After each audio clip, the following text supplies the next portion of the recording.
यहाँ पर AIMIM के अध्यक्ष असदुद्दीन ओवैसी की तरफ से क्या कहा जा रहा है, पहले वो सुनिए। कत्ल हुआ और बिल्किस बानो ने ये लड़ाई खुद से लड़ी इंसाफ के लिए, अपने इंसाफ के लिए।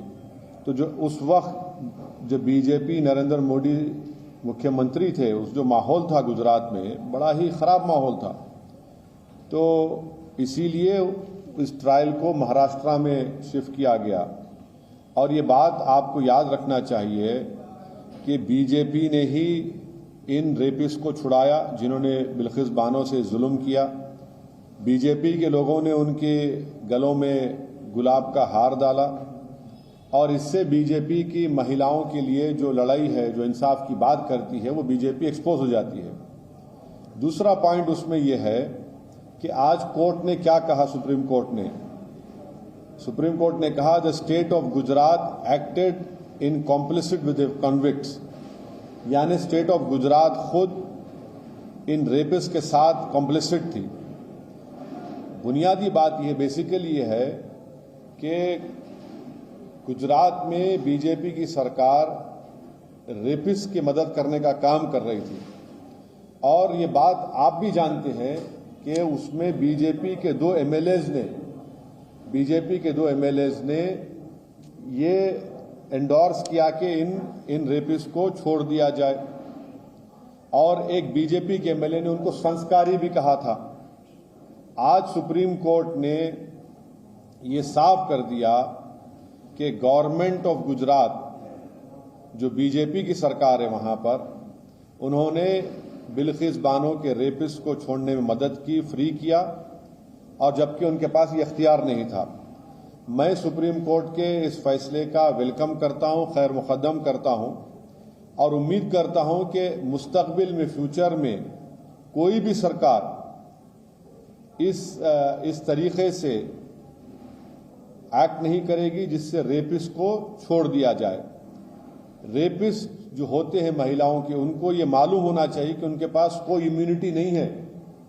और अगर कोई रेपिस्ट ये समझ रहेगा कि मेरे पास एक रूलिंग पार्टी का आइडियोलॉजी का मैं मानने वाला हूं तो मुझे सरकार छोड़ देगी, वो उनको ये समझ जाना चाहिए कि पॉलिटिकल आइडियोलॉजी से आपको नहीं छूट मिलेगी। और आखिरी बात यह है कि इस तमाम चीज़ों में हम यूनियन होम मिनिस्ट्री के रोल को भूल जा रहे हैं। यूनियन होम मिनिस्ट्री के आज जो वजीर हैं जनाब अमित शाह, उन्होंने अप्रूवल दिया था इनका रिमिशन और प्रीमेच्योर रिलीज के लिए, और एक जुलाई 11, 2022 का लेटर है यूनियन होम मिनिस्ट्री का। हम पूछना चाह रहे कि क्यों अमित शाह की होम मिनिस्ट्री ने इस तरह लेटर दिया। तो इससे बात साफ जाहिर होती है कि नरेंद्र मोदी जो नारी शक्ति की बात करते हैं, ये सिर्फ जुमलेबाजी है। और इन्होंने यहां पर बिल्किस बानो के रेपिस्ट को छोड़ने का जो काम किया, इससे एक्सपोज होते हैं। अब बताइए, बुलडोजर कहां चला गया, ठोक देंगी पॉलिसी कहां चले गई। बीजेपी बिल्किस बानो के रेपिस्ट को छोड़कर बीजेपी आज रेपिस्ट के साथ खड़ी हुई है, चाहे वो सरकार में हो, सेंटर में हो या स्टेट में हो। बीजेपी की सरकार ने इनको छोड़ा, और क्यों छोड़ा? इलेक्शन से पहले छोड़ा, गुजरात के विधानसभा के चुनाव से पहले। अब बीजेपी इस जजमेंट के बाद खामोश क्यों है? बीजेपी आज बीजेपी को खामोशी तोड़नी चाहिए। हम ये डिमांड करते हैं कि बीजेपी और नरेंद्र मोदी की सरकार बिल्किस बानो से माफी चाहे, क्योंकि सुप्रीम कोर्ट ने ये कह दिया है कि आप, माने सुप्रीम कोर्ट के वर्ड्स क्या हैं, the state of Gujarat acted in complicit with the convicts. तो मेरा डिमांड यह है कि नरेंद्र मोदी की सरकार बिल्किस बानो से माफी मांगे, उनको अपोलोजाइज करे।